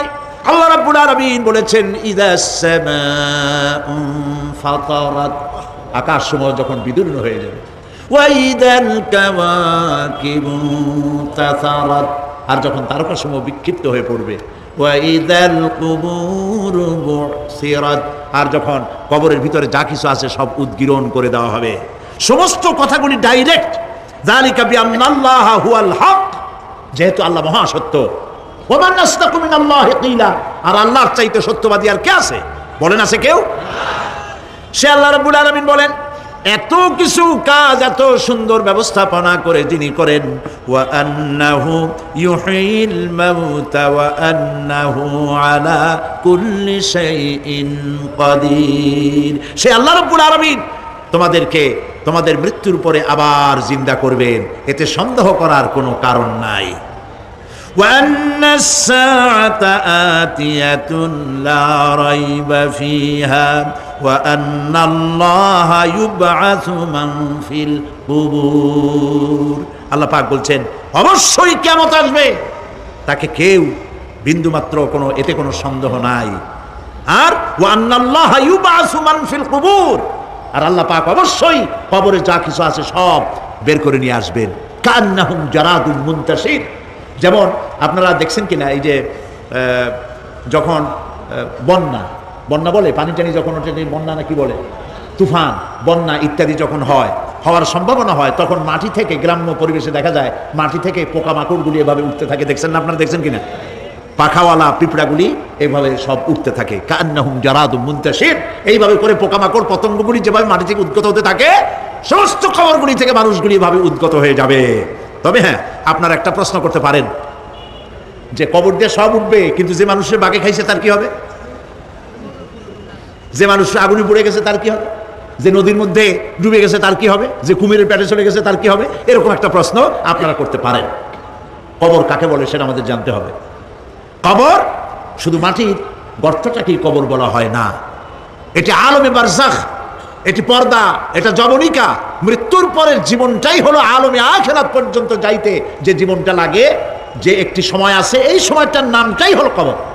সেটা গর্তের মধ্যে হইতে পারে, মাটির মধ্যে, সেটা বাঘের পেটে হতে পারে, সেটা কুমিরের পেটে হতে পারে, সেটা পানিতে পচে যেতে পারে, এটা কোনো বিষয় না। আল্লাহ পাক উঠাতে চাইবেন এবং সমস্ত কিছুকে কিয়ামতের দিন আল্লাহ রাব্বুল আলামিন তার দরবারে হাজির করবে। তাহলে আমরা বুঝতে পারলাম যে কিয়ামত যে হবে এই ব্যাপারে কোনো সন্দেহের অবকাশ নাই। এখন ওই কিয়ামতের দিন আল্লাহ রাব্বুল আলামিন আমাদের বিচার নেবেন, হিসাব করবেন। দুনিয়ায় যে পরীক্ষা দিয়েছিলাম, এই পরীক্ষায় যদি কেউ একবার ফেল করে, আর একবার পরীক্ষা দিয়ে পাস করার সুযোগ আছে, আরো একবার যদি ফেল করে আবার পরীক্ষা দিয়ে পাস করার সুযোগ আছে। 10 বার পরীক্ষা দিবেন, 10 বার ফেল করবেন, 100 বার পরীক্ষা দিবেন, 100 বার ফেল করবেন, তারপরেও আবার পরীক্ষা দেওয়ার সুযোগ আছে। কিন্তু কিয়ামতের ময়দানে যদি কোনো মানুষ তার জীবনের পরীক্ষায় যদি ফেল করে, দ্বিতীয়বার পরীক্ষা দিয়া পাস করার আর কোনো সুযোগ নাই। এই পৃথিবীতে জজ কোর্টে কেউ হেরে গেল, হাইকোর্টে আপিল করার সুযোগ আছে। হাইকোর্টে যদি হেরে যায়, সুপ্রিম কোর্টে কেস করে জেতার সুযোগ আছে, আপিল করার সুযোগ আছে। সুপ্রিম কোর্টেও হেরে গেল, প্রেসিডেন্টের কাছে জীবন ভিক্ষা চাওয়া যাইতে পারে। কিন্তু কিয়ামতে আখিরাতে আদালতে ওই জায়গায় মানুষ যদি একবার তার জীবনের মামলায় হেরে যায়, দ্বিতীয়বার আপিল করার আর কোনো জায়গা নাই। কঠিন জায়গা, সেই জায়গা হবে এবং সেখানে সবাইকে উঠতেই হবে। সুতরাং এই যে প্রশ্ন করা হয় যে এই কিয়ামত কবে হবে, এটা বিশ্বাস করি না, হ্যান ত্যান ইত্যাদি, মরলে আবার জিন্দা করবে কে, এইসব প্রশ্নের কোনো দাম নাই। আল্লাহ পাক এই ব্যাপারে আরেকটি কথা বলছেন, ইয়াসআলুনাকা কাআন্নাকা হাফিয়ুন আনহা কুল ইন্নামা ইলমুহা ইনদাল্লাহ ওয়ালাকিন্না আকসারান নাসি লা ইয়ালামুন। হে নবী, এরা আপনার কাছে এই প্রশ্নটা করে এইভাবে যে কিয়ামত কবে আসবে, মনে হয় যেন আপনি এটা জানেন। এই ইলম কিয়ামত কবে হবে মনে হয় যেন আপনি এটা জানেন, সেই জন্য তারা এই প্রশ্নটা করছে। আসলে কুল ইন্নামা ইলমুহা ইনদাল্লাহ, কিয়ামত কবে হবে এটা কে জানেন? ওয়ালাকিন্না আকসারান নাসি লা ইয়ালামুন, অবশ্যই অধিকাংশ মানুষেরা এটা জানে না। কিয়ামত কবে হবে এটা একমাত্র আল্লাহ পাক জানেন। পরকালের জীবন যে হবে এতে কোনো সন্দেহ নাই, সেই ব্যাপারে আল্লাহ পাক বলছেন, আআনতুম আশাদ্দু খালকান আমিস সামাউ বানাহা। তোমরা যে পুনরুত্থান সম্পর্কে অস্বীকার করো, এবার চিন্তা করো, তোমারে বানানো কঠিন না ওই মহা আকাশটা বানানো কঠিন? কোনটা কঠিন? বলেন না আপনারা কোনটা কঠিন? আপনারা একটু তাকায় দেখেন তো, এই যে বিশাল প্যান্ডেল, এই প্যান্ডেলে খুঁটি আছে না নাই? আছে কি না? কতগুলো খুঁটি গুনতে আপনার আধা ঘন্টা খানে সময় লাগবে, ঠিক না? এই একটা প্যান্ডেল বানাতে যদি এতগুলি খুঁটি লাগে, তাহলে বিশাল আকাশে যদি এইরকম খুঁটি লাগতো আকাশটারে ঝুলাই রাখার জন্য, তাহলে চিন্তা করেন তো, খুঁটির জ্বালায় গাড়ি গাড়ি চালান যাইতো? আছে কোনো খুঁটি? জোরে বলেন, আছে? নাই।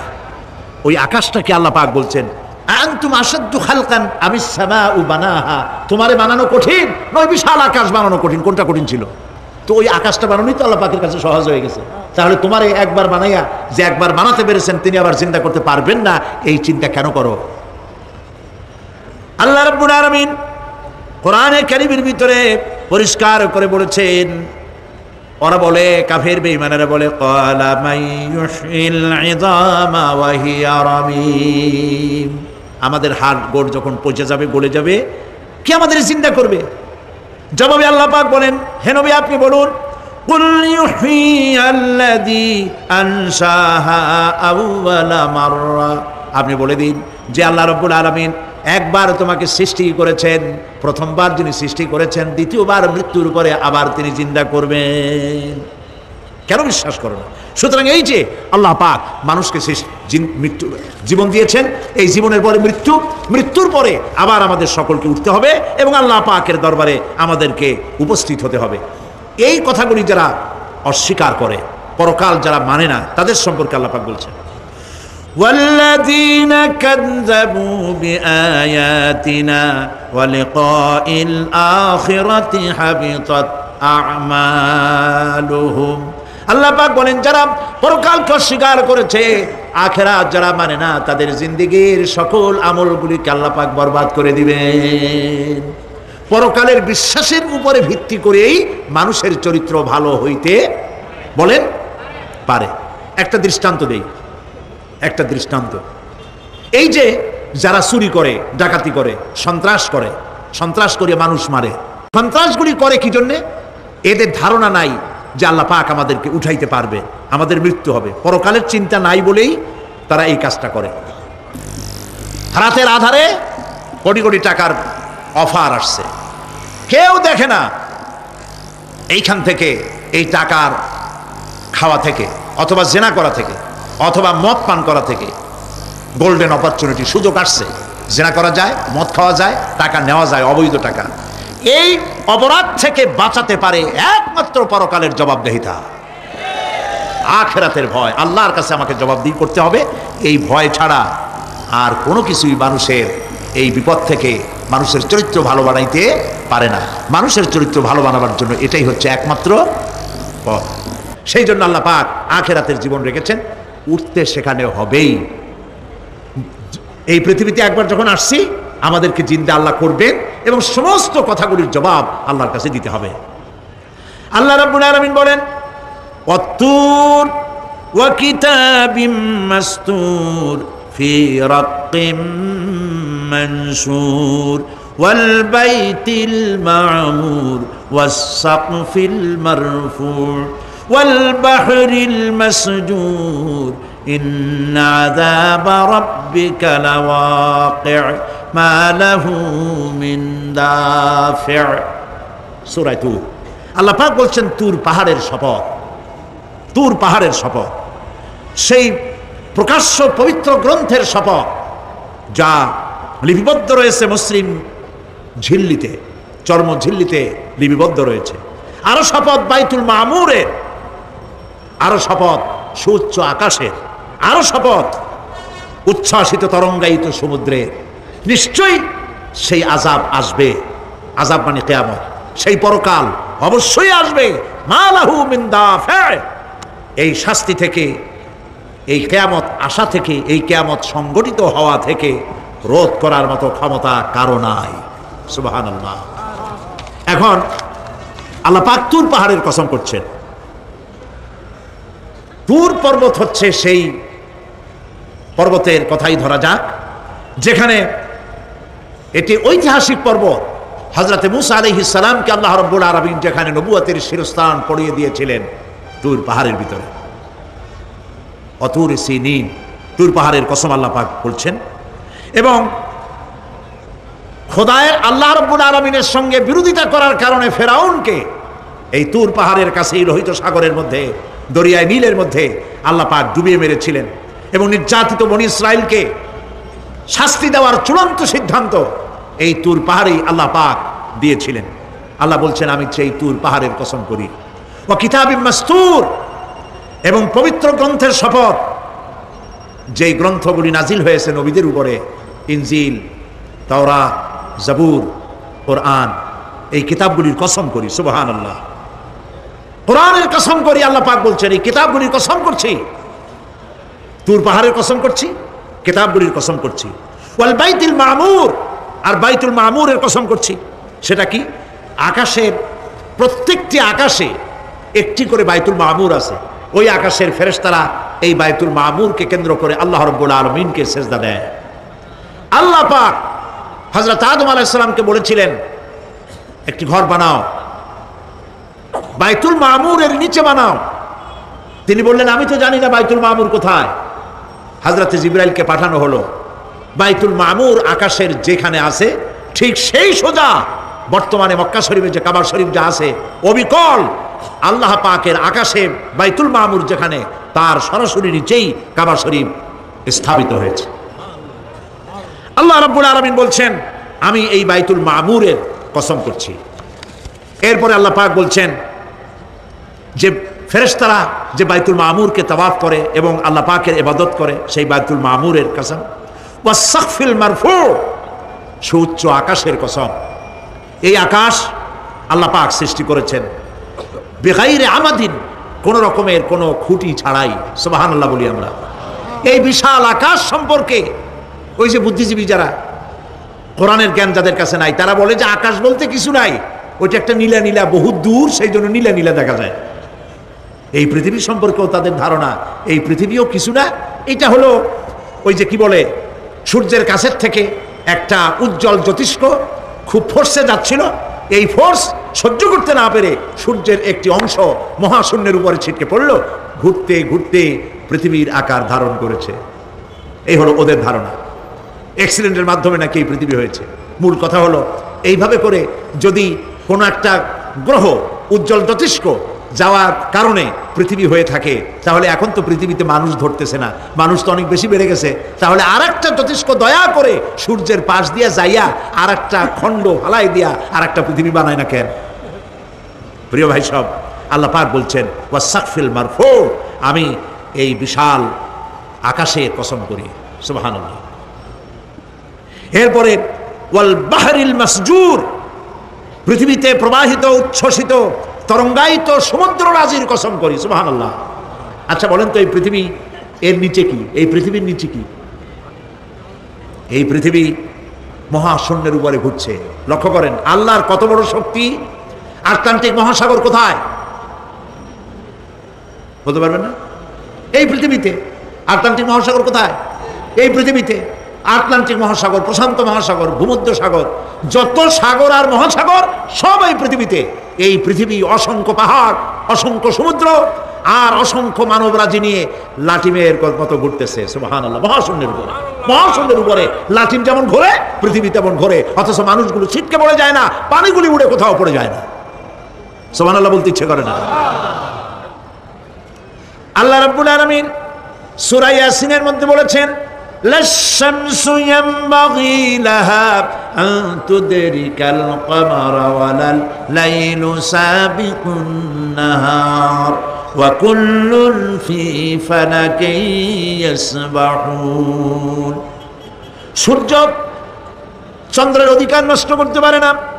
রাত দুপুরের সময় সূর্য উঠবে না, দিনের দুপুর বেলায় চন্দ্র উদিত হয়ে সূর্যের আলোকে নিষ্প্রভ করতে পারে না।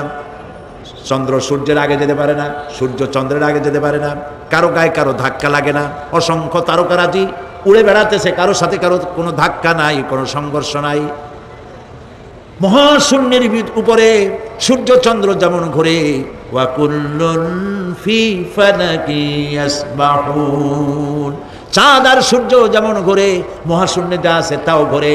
এই পৃথিবীটা মহাশূন্যের উপরে, গোটা পৃথিবী, সমস্ত সমুদ্র আর মহাসমুদ্র নিয়ে সব ঘুরতেছে। সুবহানাল্লাহ। ওয়াল বাহরিল মাসজুর, তরঙ্গায়িত, উচ্ছ্বসিত সমুদ্র রাজির কসম করি, সমুদ্র সন্দ্বীপ যাওয়ার সময় কেমন অবস্থা হয় যদি তুফানে পড়ে। দাল্লা মান তাদউনা ইল্লা ইয়াহু, সকলের কথা মানুষ ভুলে যায়। মৌজুন কাল জিবাল, পাহাড়ের মতো যখন ঢেউগুলো আসতে থাকে সবাই সব ভুলে যায়, তখন মনে পড়ে শুধু আল্লাহ। কি মনে পড়ে? আল্লাহ কত বড়, সমুদ্রের কাছে যাই দেখেন সুবহানাল্লাহ। এই বিশাল বিশাল সমুদ্র রাজির কসম করছি। এতগুলি কসম করে আল্লাহ পাক কোরআনে কারিমের মধ্যে বলছেন, দেখো এই সব জিনিসগুলি আমি সৃষ্টি করেছি, আর এই জিনিসগুলির কসম করে বলছি সেই পরকাল অবশ্যই অনুষ্ঠিত হবে, সেই আযাব আসবে, কেউ এই পরকাল অনুষ্ঠিত হওয়া থেকে কেউ ফিরাইয়া রাখতে পারবে না। এখন তোমরা প্রশ্ন করতেছো আল্লাযী ফীহি আল্লাযী হুম ফীহি মুখতালিফুন, এই ব্যাপারে তোমরা ইখতিলাফ করতেছো, মতবিরোধ করতেছো, ঠাট্টা করতেছো, বিদ্রূপ করতেছো। কাল্লা সায়ালামুন, অবশ্যই তোমরা জানতে পারবে। সুম্মা কাল্লা সায়ালামুন, অবশ্যই তোমরা জানতে পারবে সেই পরকাল হবে, এতে কোনো সন্দেহ নাই। সুবহানাল্লাহ। রব্বানা যালামনা আনফুসানা ওয়া ইন লাম তাগফির লানা ওয়া তারহামনা লানাকুনান্না মিনাল খাসিরিন। রব্বানা লা তুযিগ কুলুবানা বা'দা ইয হাদাইতানা ওয়া হাব লানা মিন লাদুনকা রাহমাতান ইন্নাকা আনতাল ওয়াহ্হাব। হে আল্লাহ তাআলা, দীর্ঘক্ষণ ধরে তোমার কোরআনের কথা শুনে তোমার দরবারে হাত তুলেছি, দয়া করে মেহেরবানি করে আমাদের জিন্দেগির গুনাহ খাতাকে মাফ করে দাও। আমাদের মা বাপ মুরব্বিয়ান যারা কবরে চলে গেছে, আল্লাহ তাআলা কবরগুলিকে জান্নাতের টুকরায় পরিণত করে দাও। রব্বুল আলামিন, যেই পরকালের কথা, কিয়ামতের কথা আলোচনা করলাম, সেই কঠিন হাসরের ময়দানে যেদিন পায়ের নিচে হবে তামার মতো মাটি, আর মাথার উপরে প্রকাণ্ড সূর্যের তাপে গুনাহগারের মাথার চান্দি ফেটে গিয়া মগজগুলি গলে গলে নাক কান দিয়ে বেয়ে পড়তে লাগবে, জিহ্বাটা পানির পিপাসায় কুকুরের মতো ঝুলে নাভিস্থল পর্যন্ত পড়ে যাবে, ময়দানে সারা পড়বে পানি পানি বলে। আল্লাহ তাআলা ওই দিনে তোমার হাবিবের হাতের কাউসারের পেয়ালা আমাদের নসিব করে দিও। রব্বানা তাকাব্বাল মিন্না ইন্নাকা আনতাস সামিউল আলিম ওয়া তুব আলাইনা ইন্নাকা আনতাত তাওয়াবুর রহিম। সুবহানা রাব্বিকা রাব্বিল ইজ্জাতি আম্মা ইয়াসিফুন ওয়া সালামুন আলাল মুরসালিন ওয়ালহামদুলিল্লাহি রাব্বিল আলামিন। ওয়া জাআল আখিরা কালামিনা ইনদাল মাউত লা ইলাহা ইল্লাল্লাহ মুহাম্মাদুর। আসসালামু আলাইকুম ওয়া রাহমাতুল্লাহ।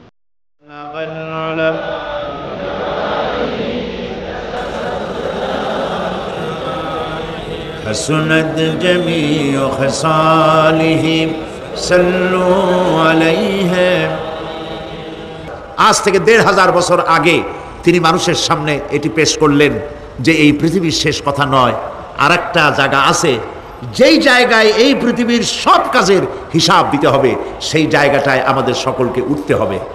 নবী করিম সাল্লাল্লাহু আলাইহি সাল্লাম মানুষকে পরকালের জ্ঞান দিয়েছিলেন, মানুষকে আখিরাতের জবাবদেহিতার কথা বলেছিলেন। জবাবদেহিতা শুধু গভর্নমেন্টের কাছে না, শুধু ঊর্ধ্বতন কর্মকর্তার কাছে না, ট্রান্সপারেন্সি, স্বচ্ছতা, জবাবদেহিতা শুধু ঊর্ধ্বতন কর্মচারী বা কর্মকর্তার কাছে নয়, সব থেকে বড় জবাবদেহিতা হবে কার কাছে? জোরে বলেন, কার কাছে? সে আল্লাহ পাকের কাছে জবাবদেহি করতে হবে প্রত্যেকটি কাজের, প্রত্যেকটি কথার। এই কথাগুলি কোরআনে কারিমে আল্লাহ পাক বিধৃত করেছেন।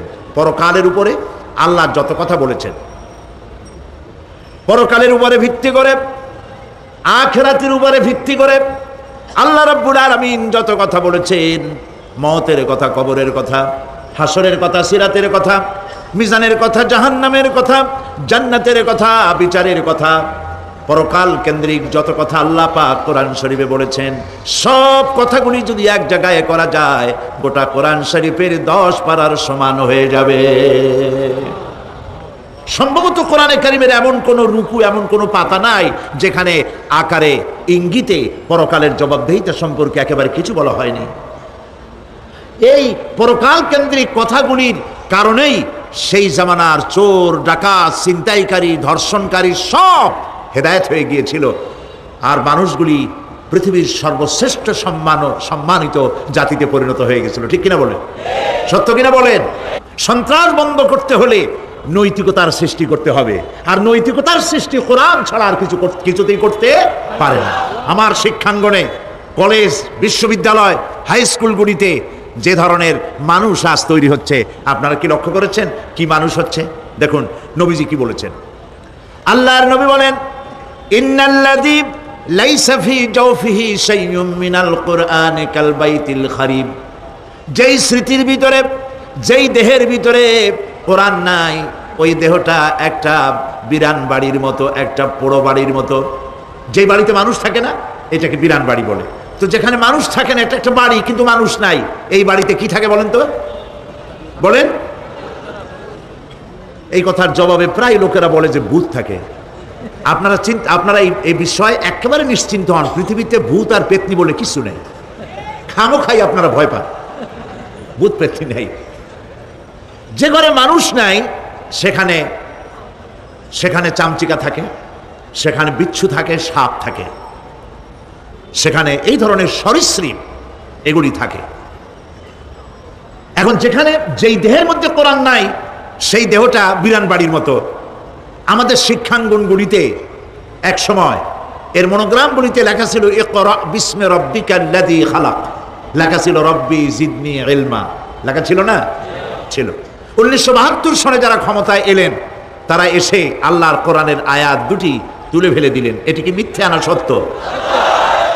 এখন কোরআনে কারিম এমনিতেই ওখানে পড়ানো হয় না, পরীক্ষায় পাশ করার জন্য 2-4টা আয়াত, 2-4টা হাদিস, আর তো কিছু নাই। একথা সত্য কিনা? মনোগ্রাম ছিল, কোরআনের আয়াত লেখা ছিল, এই কোরআনের আয়াত তুলে দেওয়া হলো। এখন কোরআন নাই। কোরআন নাই কি আছে? যেই দেহের ভিতরে কোরআন নাই, যে স্মৃতিতে কোরআন নাই, সেটা বিরান বাড়ির মতো। বিরান বাড়িতে বিচ্ছু থাকে, সাপ থাকে, কুইচা থাকে, সেখানে হিংস্র প্রাণী থাকে। যেখানে যে শিক্ষাঙ্গনগুলিতে কোরআন নাই, সেই শিক্ষাঙ্গনিতে ওই সব জিনিস থাকে যা বিরান বাড়িতে থাকে। কথা বুঝতে পেরেছেন? ফলে আমাদের শিক্ষাঙ্গনগুলি থেকে চাঁদাবাজ, মাস্তান, গুন্ডা, ধর্ষণকারী ইত্যাদি সাপ্লাই হচ্ছে। তবে সব না, একটা উল্লেখযোগ্য অংশ খারাপ হয়ে যাচ্ছে। এটা ঠিক কিনা বলেন? এই খারাপ যদি ভালো বানাতে চাই, নীতি নৈতিকতা ছাড়া, কোরআনের শিক্ষা ছাড়া, পরকালের জবাবদেহি তার চিন্তা ছাড়া আমরা আমাদের শিক্ষাঙ্গনকে বিডিআর দিয়া, পুলিশ দিয়া, আর্মি অপারেশন করে এই নীতি নৈতিকতার সৃষ্টি করা যাবে না। মানুষ ওজনে কম দেয়, খাদ্যে ভেজাল দেয়, জমিনের আইল ঠেলে, বউকে পর্দায় রাখে না, মিথ্যা কথা বলে, ওয়াদা খেলাপ করে, প্রতারণা করে। এই সব জিনিস আপনি বন্ধ করতে পারবেন না। ক্লিন হার্ট তো ভালো, এর থেকেও বড় কোনো অপারেশন যদি থাকে, সে অপারেশন করেও মানব গোষ্ঠীকে ভালো বানানো যাবে না। একটি জিনিসই মানুষকে ভালো করতে পারে, সেটা হলো আল্লাহর কাছে কিয়ামতের দিন জবাবদেহিতা। এই জবাবদেহিতার উপরে ভিত্তি করেই আমি আপনাদের সামনে কথা বলতে চাই। যদি আল্লাহ পাক আমাদেরকে তৌফিক দান করেন, আমরা বলি আমিন। কাফেরেরা তিনটি জিনিসের, প্রথম জিনিসের সাথে তারা দ্বিমত খুব একটা করতে পারে নাই। তারাও জানতো যে আল্লাহ এক আছেন। তাদের যে দেবতাগুলি ছিল, এ সম্পর্কে তাদের ধারণা ছিল যে দেবতাগুলিও ওই আল্লাহর তৈরি করা, তবে আল্লাহর কাজের এরা হলো অংশীদার। যেরকম গভর্নমেন্টের একজন প্রধানমন্ত্রী থাকে, আর একজন প্রেসিডেন্ট থাকে, আর বিভিন্ন বিভাগে মন্ত্রীরা থাকে, আল্লাহরও ওইভাবে রাষ্ট্র, আল্লাহ বা ভগবান বা গড, তারও এই বিশ্ব এগুলিকে পরিচালনা করার জন্য বিভিন্ন মন্ত্রণালয় আছে। আর ওই সব মন্ত্রণালয়গুলিতে আমাদের দেবতাগুলিকে এইভাবে শরীক করে রাখা তিনি রেখেছেন। এটা হলো তাদের ধারণা। 2 নম্বরে, নবী করিম সাল্লাল্লাহু আলাইহি ওয়াসাল্লামের রিসালাত সম্পর্কে তাদের এই ব্যাপারে তারা একমত হতে পারে নাই। কিন্তু নবী করিম সাল্লাল্লাহু আলাইহি ওয়াসাল্লাম মিথ্যা কথা বলেছেন, নাউযুবিল্লাহ, এটা তারা ধারণা করতে পারতো না। কারণ 40টি বছর পর্যন্ত একটি মিথ্যে কথা তিনি বলেন নাই। সুবহানাল্লাহ বলেন। নবুয়তের আগ পর্যন্ত কোনো মিথ্যে কথা তার কাছ থেকে লোকেরা শোনে নাই। সুবহানাল্লাহ। সারা জীবনেও তিনি কোনো মিথ্যে কথা বলেন নাই। তৃতীয় যে বিষয়টি, এই বিষয় ছিল তাদের মারাত্মক প্রশ্ন, সেটাই আপনাদের সামনে।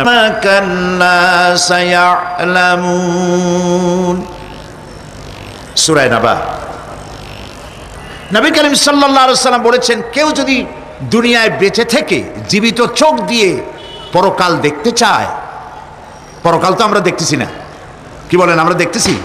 আমাদের কোনো আত্মীয় স্বজন, মরা আত্মীয় স্বজন বেঁচে এসে ওই জগৎ সম্পর্কে আমাদেরকে কিছু বলতে পারতেছে?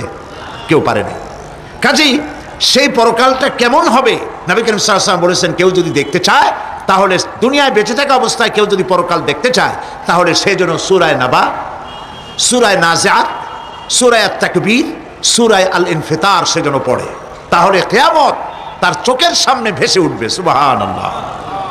আল্লাহ পাক বলছেন, আম্মা ইয়াতাসাআলুন, তারা কি সব ব্যাপারে জিজ্ঞাসাবাদ করছে? আনিন নাবাইল আযীম, সেই মহা ব্যাপারটি, সেই মহা খবরের ব্যাপারেই কি তারা এসব প্রশ্ন করছে?